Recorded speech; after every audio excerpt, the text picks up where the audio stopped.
Okay, sounds like we have a lot of people getting it done.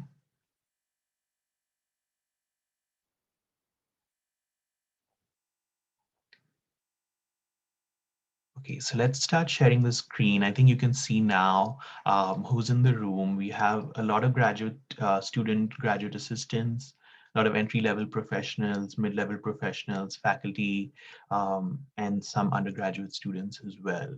So thank you for coming in. And I just wanted to get a feel of the room to see how we can go about this conversation. And some mid-level professionals as well coming in uh, as well. Sounds great. So I think the second question was, what's your familiarity with international education space in higher ed? And I see a lot of people are on the three, but also on one. There's also four, and then 0 and 5 represented as well. So I appreciate that and your candidness to put in those thoughts.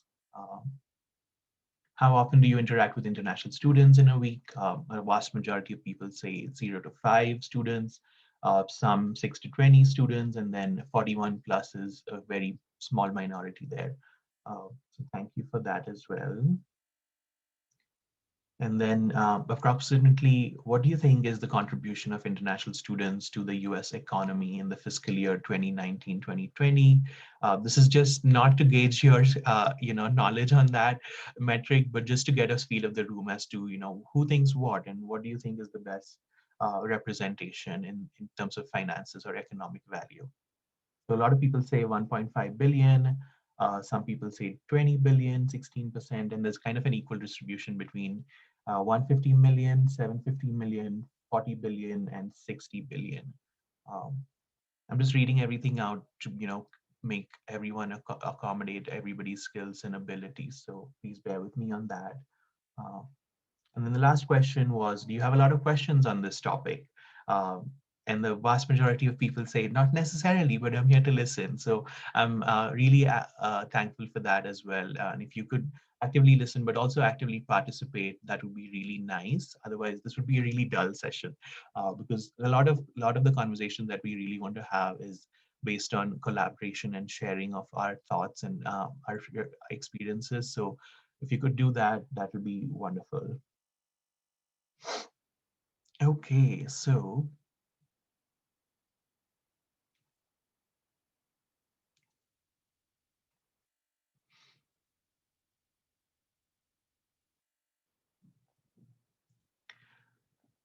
moving on to our session again, the agenda for today will be first why. Why are we talking about this?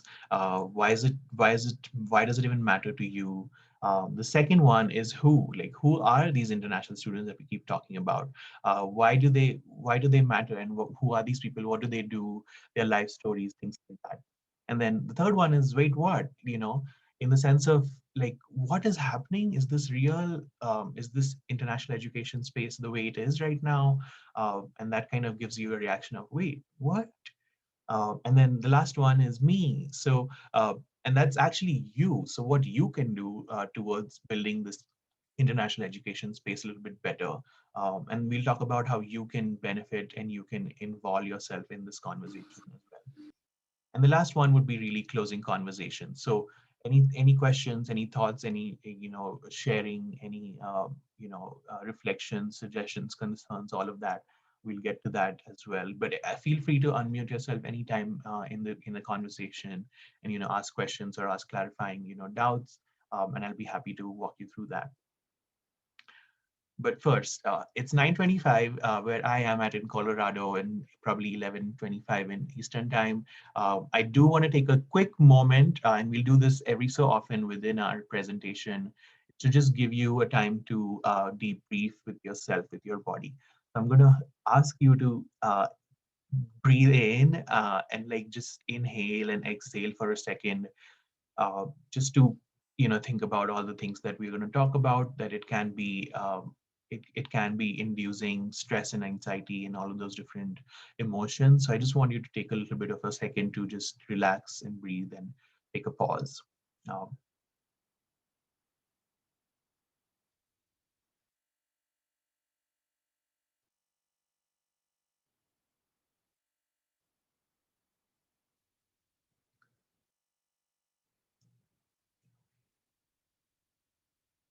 That's good. Okay, so let's go first into numbers. So why are we really here? Let's talk numbers because I feel like that really can like collaborate or register with a lot of people. So let's talk a little bit about numbers and why we're talking what we're talking and why this session is important for you to reverberate with. So the first point I would like to glaring like kind of breaking news is the U.S. loses more than 42,000 jobs and 1.8 billion as students flee for better opportunities. And this is from November 2020 by NAFSA, and you can see the link in the bottom of the presentation as well. And what we're really talking about here is when you think about higher education having a less number of students enrolling every year, but also job losses during coronavirus times, but also in the higher ed space overall, and also in the student affairs space overall. What does this kind of job loss, affect the international education, but also the higher ed space that we find ourselves in? And then the second metric would be the 1.8 billion dollar economic value that we lose every year, and this past year significantly and especially. So delving into more of those metrics, I would like to bring your attention to the decline of almost 2% in the number of overall international students in the past year on year. I think that's one of the glaring metrics that we've seen throughout these past couple of years. Reduction number of jobs created on the average by international students. So like I said, 42,000 students, 42,000 jobs have been lost in the past couple of years. Total number of jobs supported was right about 400,000, and that declined by 9.2% from last year. The dollar impact, like I said, because of COVID, was about 1.17 billion, and then new international student enrollment also declined for the past 4 years consistently. And we'll talk about some of the issues, but one of the glaring highlighted topics that came up in this past 4 years was the federal administration and how that kind of impacted international education as a whole in the space that we find ourselves in. And then community colleges also saw a similar kind of trickle down effect where they're down by 8.3%, 2.3 billion. Here, the contribution was down. And then top 10 states, when in terms of dollars, remain the same. And Florida is one of them that kind of remained the same and was above the $1 billion mark again this year. Okay, so uh, quick facts again, like coming back to the poll that you all took, and you all thought mostly that 1.5 billion would be the economic value. And I'd like to break it to you that it's about 38.7 billion. And then the number of jobs created would be about 400,000 plus. So international students studying at the US colleges and universities have 38 billion 38.7 billion in the US, and so many jobs. For every three jobs, there's about every 8 international students that it creates. And then that all works, the jobs that we're talking about are in higher education, and that's about 55%. 18% of that is in accommodation, 10% kind of in retail or dining, and then everything else follows, like transportation, telecommunications, health insurance sectors, and so on and so forth. So we do talk a lot about the jobs, and there's a star next to it if you see, and this star represents all the indirect but also direct jobs that international students create everywhere in the US in general. Okay, so going into kind of the metrics for Florida specifically, like I said, we have a financial contribution of 1.5 billion. There's about 15,000 plus jobs that were created, and then 46,000 students upwards of that was the international student enrollment in Florida. And going down to like kind of a deeper level and thinking about our congressional district of Tallahassee and District 2, financial contribution was 61 million upwards of, and jobs supported were 744. Majority of that, as you can imagine, was in Florida state with supporting 740 jobs. So I'm just trying to think about, the big picture point, and in the US, but also Florida, and then in our congressional district, but also Florida State University, and how that kind of impacts how we interact with people, and interact with international students on the whole. So kind of some big takeaways. I know that was a lot of numbers. Uh, I just wanted to, kind of bring it back and summarize all of that. International students make up only 5.5% of the total US college enrollment, which is really small, but it's significant when it comes to their contributions to the economy, which is kind of in the range of 41 billion per year. And then that number, when it comes to 400,000 plus US jobs. And there's this other metric, which is wonderful, is nearly one quarter of the founders of the $1 billion US startup companies. So that's kind of takes up time and takes up innovation that we're really talking about. And then for America to remain a leader in scientific discovery, we must continue to attract the best, the talented folks around from the world. And then all of the rate of innovation that we're talking about is largely in technological improvements or advancements. And that's also largely due to immigration and things like that. And then in 2016, all of the six American winners of the Nobel Prizes were of immigrant nature. And then immigrants have also been awarded 40% of all Nobel Prizes won by Americans in those particular disciplines. So this is kind of a summarizing point that I wanted to get folks to, think about. And I'm going to pause here just again. So let's talk people again. When we're talking about people in the Florida area, I'm going to highlight two folks that are there. But also, I just wanted to talk about, who started a business or created a U.S. job, brings academic or cultural value to our institution, advancing research, and or improving our local community, like Marge was talking about earlier. So this is Samira, and she earned a PhD in computer science from Florida International University, led a couple of graduate students on the Florida Public Health Loss Model.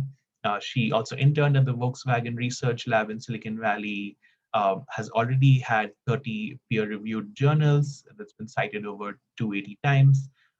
She's also the founding member of FIU's Computer Science Graduate Students Association, and now has accepted a data science position at Microsoft Corporation as well. So yeah, just thinking about that, and the work that they're doing. This is just one example from NAFSA's website, and I want to highlight that. Uh, and no, Erin, you're good. I like having everyone on. Yeah, yeah. And you can see here in the back, she also started the FIU's Computer Science Graduate Students Association. So there is that concerted effort of creating community in the space that she finds herself in. So that is something that we not necessarily talk about when we talk about commodification and the money side of things. But here we are, and these students do want to create change and do want to create, sustainable change, as you can see. Uh, Another student I'd like to highlight is Joe, who earned his Bachelor's of Arts degree in Business Administration and International Finance and Marketing in Santa Monica College and the University of Miami. So he's also the founder and CEO of Lenny Bike, which is a bike sharing service, and he works to deliver solutions to help start their post-collegiate careers on a strong financial footing. He's also a board member of the MBA program at the Fashion Institute of Design and Merchandising in Los Angeles. And then he's also a mentor at the Founder Institute, which recruits mentors who have built or led technology businesses to lead weekly training sessions for aspiring entrepreneurs. You can see the kind of concerted effort and sustained effort that you can see here after graduation as well. And these students do want to build their community after graduation, but also give back to their alma maters, in this case, Santa Monica, but also, Fashion Institute of Technology and the Founder Institute as well, when you think about engagement in the community. And then I'll just talk a little bit about myself because, hey, we're talking about international students and I'm also one of them. So at Study Colorado Day at the Capitol, this was back in February of 2018, where I also went to the Study Colorado Day at the Capitol and talked to educational committee members at the state of Colorado, and I represented Colorado State University. I'm also from India in Mumbai, and I served as the Cultural Mentor Program Coordinator, uh, served as the Deputy Director of Governmental Affairs, and then also International Affairs at the student government at Colorado State. I was also president for CSU's Indian Students Association. And then I also am an international speaker and go to, middle schools, high schools to talk about my culture in India. And then I also was a students activity committee member at IEEE, which is a technology professional organization, much like NASPA or ACP or those professional organizations in student affairs. So that's a little bit about me. But yeah, just to kind of round about, who is the international student, I think 53% of international students came from China and India, and China with 35%, India with 18%. You have a lot of other students that are there from all around the world. But if you can see kind of a trend from this map, it's generally the global south that is moving towards the global north. And when I say this, it's generally the kind of colonized spaces or colonized countries that are decolonized now, and developing countries in terms of GDP or Human Development Index that are kind of moving out of those developing countries and in the hope of being in a developed country like the US or Canada and things like that. So if you see at that map and kind of situate yourself as to who's moving and who's ready to move, and which countries are kind of recruiting. So you can see like US would be recruiting, Canada, Australia, New Zealand, Ireland, UK are recruiting. So there's not a lot of a outward mobility in those countries, and there's a lot of inward mobility in those countries because they're recruiting dynamically and aggressively for the international student again. And this is a slide from Open Doors, so you can find that report, which is really long but really helpful in situating the conversation with facts and figures over the last couple of years as well. So yeah, what other stories have you heard, in international students? Like, who do you know? What do you know of their stories? What do you think is, you can share? And I'm going to pause the recording again here again. Um, let's go now and see. And you were talking a little bit about, I've heard students' reactions to anti-immigrant rhetoric and policies. And I've heard a lot about that, and that's one of the reasons also probably that we've seen a decline in the US, like in international student enrollment. Have you like, let's talk about that. I'll take like one question because we're kind of running short on time, or like one instance or experience that you can share, or you've seen like students struggle with the anti-immigrant rhetoric in the US.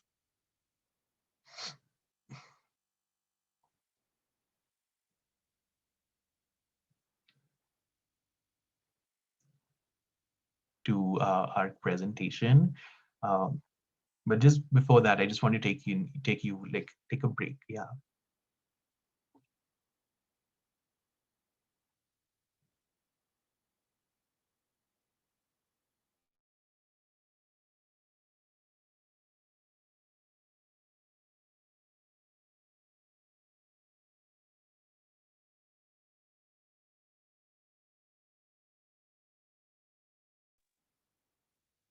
Okay. I hope everyone took a good break because what we're talking next is going to be, okay, hush, hush. We're talking politics.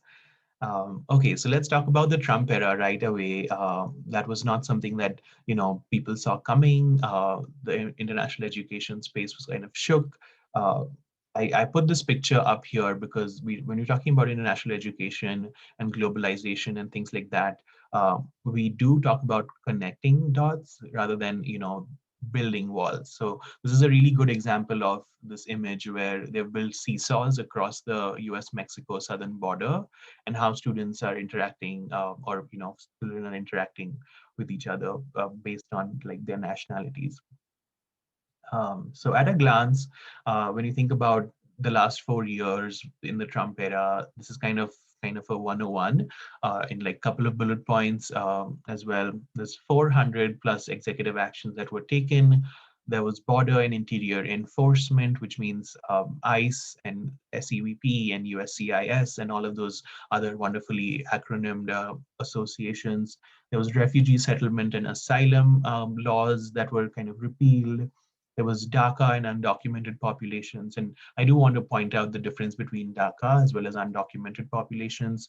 There's only so many people that qualify for DACA, and a huge majority are also left out in terms of undocumented populations. There was immigration courts that was not provided resources to a lot of retroactive or repulsive kind of uh, policies and regulations on that. The vetting and visa policies, like when there was a whole conversation about, I would love to bring Norwegians into the US, but not necessarily the shithole countries, I would say.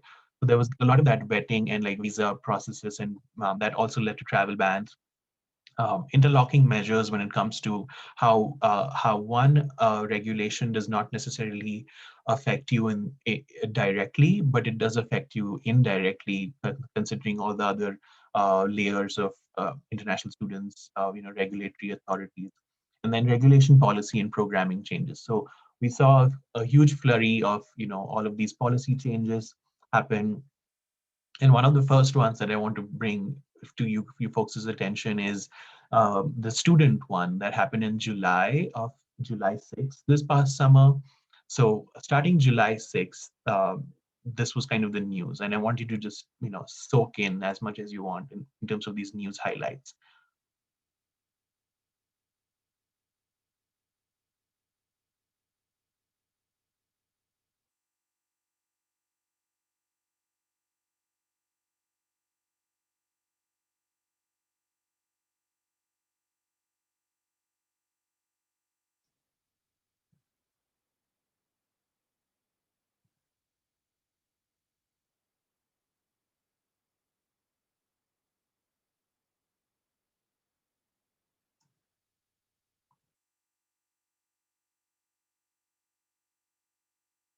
And then that was all within 10 days. So July 14th, the government rescinded the international student policy that barred international students from taking online only classes in the US.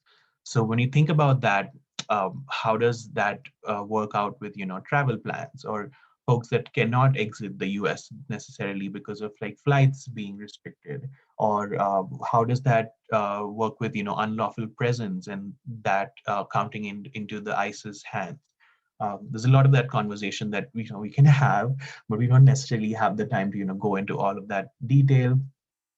So in the interest of time, that was a huge issue that was sorted out pretty rather quickly, but there was a lot of backing from a lot of universities, a lot of states, and then the federal government kind of had to bow down.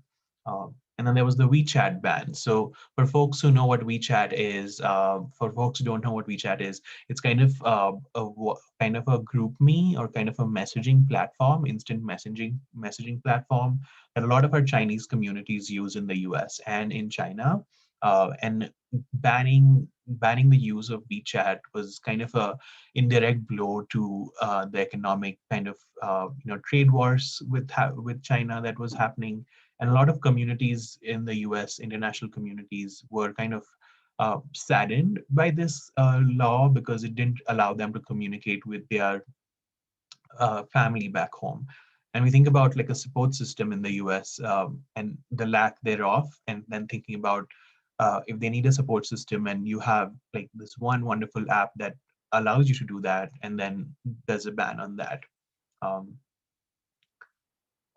and then the travel ban. So there was four iterations to that. There was 1.0, 2.0, 3.0, and 4.0 that did not allow travel from specific countries or people from specific countries. The Muslim ban, as it's called fondly, was restricting a ban from citizens from 12 countries. Iran, Libya, Syria, Yemen, Somalia, Nigeria, Myanmar, Eritrea, Kyrgyzstan, Sudan, Tanzania, and North Korea, and also some Venezuelan people of origin. And then some other nations that were considered to be in the travel ban, but it did not go through, were those. And then you think about visa situations that students have, with multiple entry visas, meaning they can go out of the country and come back, but some students have only one single entry visas, which is if they go back, then they can't necessarily come back to the US. So I've heard students that go back because of some kind of emergency that has happened, like somebody passed away, or you have like a wedding situation and you have to go to get married off, but they can't come back then. So they have to like defend their thesis or work from their home country for the remainder of their time at a US university, which is kind of ironic, but it happens. So that's how it works out sometimes. And then all of the impacts of COVID-19 that has had on international students. So there's decreased mental health, which is corona depression, unstable living conditions, because of the rule that was there in fall of 2020, where you can't take online classes, you can't take online classes, you have to be in person. Like, what's the confusion? Like, students need to understand uh, figuring out their housing situation. Laws and regulations with ICE, limited access to academic resources. So if I'm in Colorado right now and I need to access the library, that's not necessarily, I can't necessarily do that. So there's that, like, difficulty as well. Communication via online courses, via meetings, like what Ryan was talking about with the time difference, time zones, people are dropping out.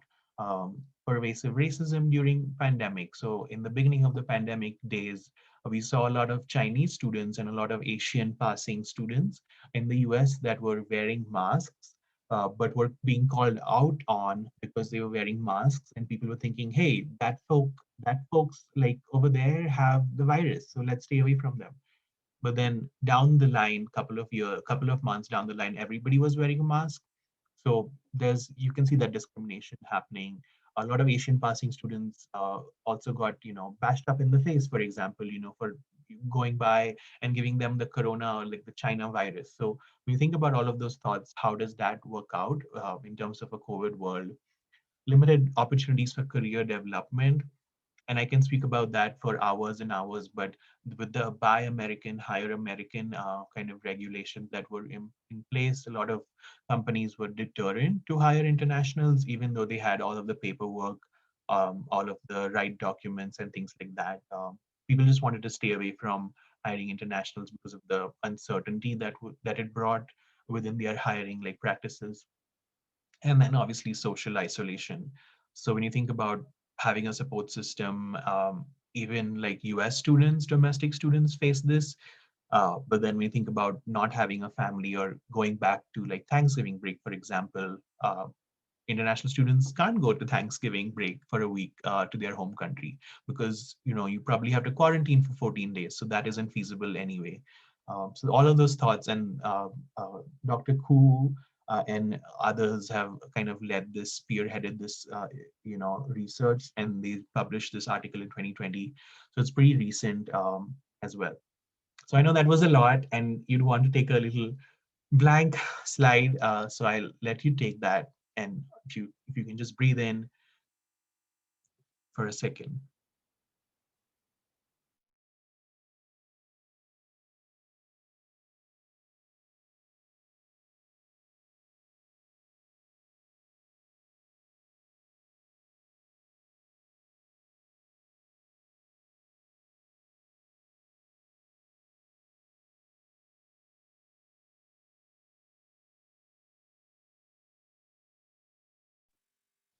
Okay, let's move on to what you can do.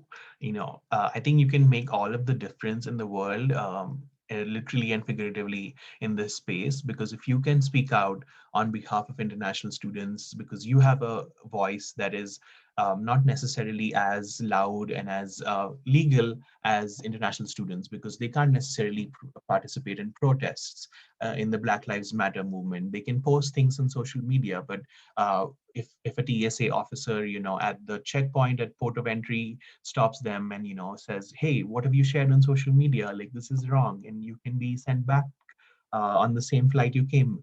So there's a lot of that international students cannot do, and hence you can do, to make that difference.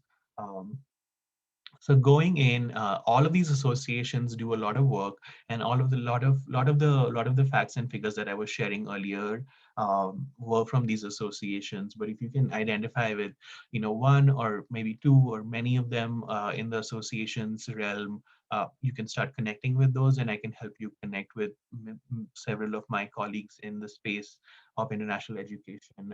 I'm pretty heavily involved in ACPA, so I'm having a lot of connections there, but also in NAFSA, which is kind of the advocacy and space for international student and international education overall. And they also talk a lot about study abroad, which we won't talk about here, but that's also really important when you think about international education, but also students in the greater sense of the picture. So I think one thing that everyone can do, and in terms of like taking action, I'll just put it in the chat. There's this link, or you can also grab it from the QR code. Is take action, and there's this link that NAFSA has, and it's the advocacy kind of arm, which is called Connecting Our World. And what they necessarily have is, if there's a policy that comes out, or if there's an existing policy that we need support for, you can just sign up and take action. They'll send you sign up alerts, they'll send you emails, and you can, fill in. It's like a form sometimes, and the form will automatically send emails or text messages to your congressional district members.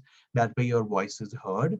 And I think that really does help when you think about how things shift. And if there's a large population that sends in their thoughts and things on email, or voices their opinions, there's a lot of change that can happen. Now, I've done this a lot of times, obviously risking the fragile US like student visa I'm on, but I do that as a daily, kind of a thing anyway, and I'm not pretty much shy of it at this point. But yeah, I would really highly encourage you to sign up for their alerts or their email, like, newsletters. That way, you can take action. But yeah, Erica Stewart, who's at NAFSA, she's kind of the policy and advocacy person there. Yuzhong Zheng, who's also the ACPA Commission for Global Dimensions of Student Development. I know that was a mouthful, but if you can think about ACPA and connections with that, she's the best person to go to. And then email congressional district members. That's pretty much the easiest thing you can do. And there's a lot of templates out there that I can share with you, and you can just put in your name, put in your congressional district, your Senate House member, and then send those emails as well. And then obviously CGE at fsu.edu. Obviously, they are here to support you throughout this kind of transition phase as well. But any thoughts and questions that you have, you can always point them towards them. So I know we have like about 2 minutes, and I do wanted to think about community involvement. So I know we have like Marge here, who I know is a community member in Colorado. But what do you think one thing in this space of 21 people as a community? What do you think if there's one thing that you can do, what would that be? And I'm going to pause recording here, recording again, and just go about this last closing thought that I have, and it's a video which I'm hoping to show everyone. Uh,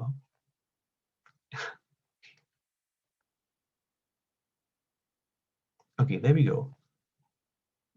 Our country was built by the best and the brightest.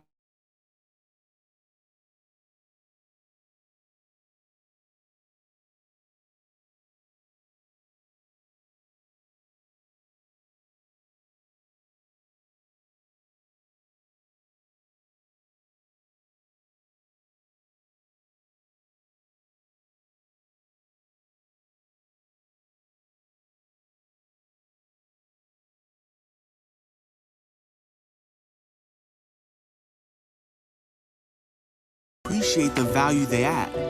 International students contribute billions of dollars to the U.S. economy while creating or supporting hundreds of thousands of jobs. These economic contributions are directly tied to the academic and cultural value that international students bring to our community. By attracting international students and scholars, they play a crucial role in fostering academic growth in STEM programs at U.S. colleges and universities. Their determination and hard work in the classroom lead to innovation outside of it. Since 2000, almost half of the Nobel Prizes won in chemistry, medicine, and physics went to U.S. immigrants. To stay competitive for global talent, America needs common-sense immigration policies. We need to pass laws that make us a more welcoming nation, because international students and scholars share the same values our country was built on, values we need to continue to succeed together.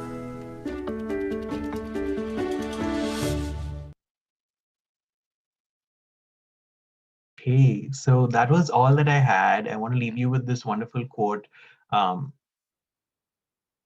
that was by Rumi. I'm not this hair, I'm not the skin, I'm the soul that lives within. And these are kind of the references, but I have some more resources if you want, and I can share them with you all. So thank you so much. And that's some of my contact information and all of that. Uh, yeah, thank you.